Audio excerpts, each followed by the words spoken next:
6 case, शायद 6 case Delhi में है। अच्छा। 8 जयपुर में है और 25 30-35 केस मेरे समझ से अहमदाबाद में। 30-35 केस? हाँ, हर तरह के, यही जहाँ जहाँ हुए हैं। कहीं कहीं बम भी मिला है तो अलग केस बना दिए हैं, कुछ भी बम मिल गया है, जो भी था एक एक केस, हर जगह के एक एक केस एक बनाए हैं।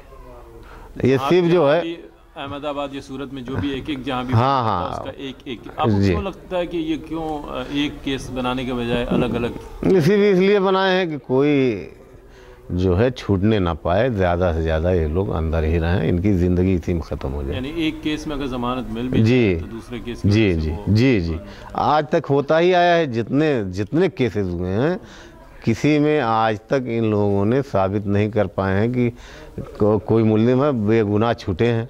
तो इन लोगों ने कहा कि ऐसे ही फंसाओ कि ये लोग निकल। जहाँ भी बम ब्लास्ट जितने हुए हैं उन सभी में करीब करीब इन लोगों ने शामिल किया है।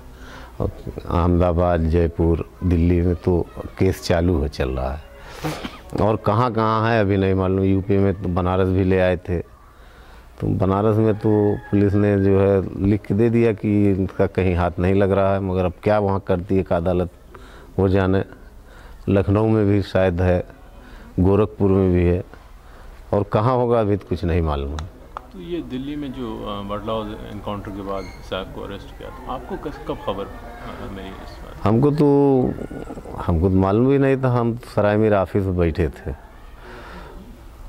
तो मीडिया कोई हमारा पहचान का है आज तक का एक लड़का राजू, उसने फ़ोन किया कि इस तरह का वाक़या हुआ है, आप जानते हैं? मैंने कहा नहीं, मुझको तो नहीं मालूम है। तो उसने कहा जा पता करके बताइए कौन है। मैंने कहा कौन कौन है, क्या नाम है? तो उसने बताया कि आतिफ और वो 2 लड़के मारे गए हैं, और सैफ अहमद। मैंने कहा यार सैफ तो मेरा लड़का है, आतिफ के साथ ही रहता था। कहने पता करिए, हो सकता कोई दूसरा हो। मैंने कहा अच्छा ठीक है। मैं उसी वक्त चला आया घर सराय मीर से। कितने बजे की बात? ये जुमा बाद मुझको मालूम हुआ, जुमा के दिन था। तो उस दिन मुझको आजमगढ़ भी जाना था, इत्तेफाक से मैं नहीं गया था, थोड़ा मौसम ख़राब था, ठंडक थी। तो मैं चला आया घर, तो आया तो यहाँ सब, उसके बाद मीडिया वाले लोग आना जाना शुरू हो गया। आपके घर पे आ गए? जी, सब लोग धीरे धीरे जब टीवी पे आने लगा तो मैंने 2-1 जगह फ़ोन करना चाहा। मैंने कहा कहाँ करूँ फ़ोन? तो साहब का फ़ोन लगाया तो बंद। तो हर जगह मैं इधर उधर लगाया, मुझको परेशानी हुई। बहरहाल यही था कि वही लोग हैं। तो ये आपको पुलिस ने कब खबर की कि आपकी? पुलिस ने हमको आज तक नहीं खबर की कभी। अच्छा। जी, पुलिस से कोई खबर नहीं मिली ना इस तरह का।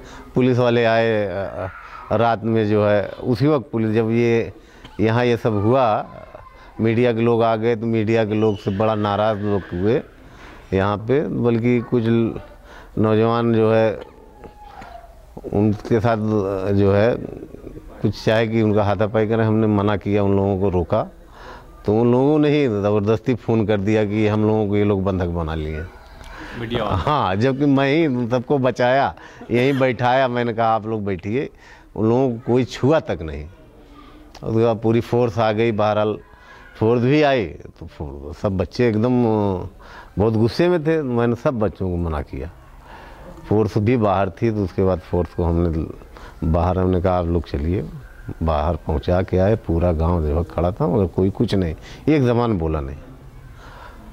और उसके बाद फिर रात में छापामारी वगैरह ये सब, मगर ये है कि उन लोगों ने कोई इस तरह का गलत बर्ताव नहीं किया। या तो हमारी एकता या गांव के लोग खड़े थे, इसलिए उन लोगों ने जिसे चाहा तलाशी लेना, हम लोगों का आइए ले लीजिए, तलाशी लिए, सब कुछ किया।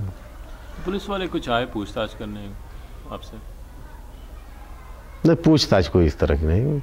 और ना आपको इत्तला दी? नहीं, आज तक कभी इत्तला नहीं हुई। तो आपको कैसे खबर हुई कि वो किस? ये मीडिया से ही सब मालूम हुआ ना। उसके बाद पता लगा तो हम फिर गए दिल्ली मिलने। जी।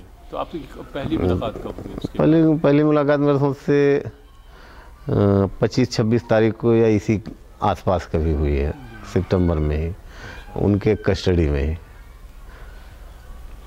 जी। कोर्ट में या नहीं कोर्ट में नहीं, जी। स्पेशल सेल के ऑफिस में लोधी रोड पे हुई थी उन लोगों का। जी।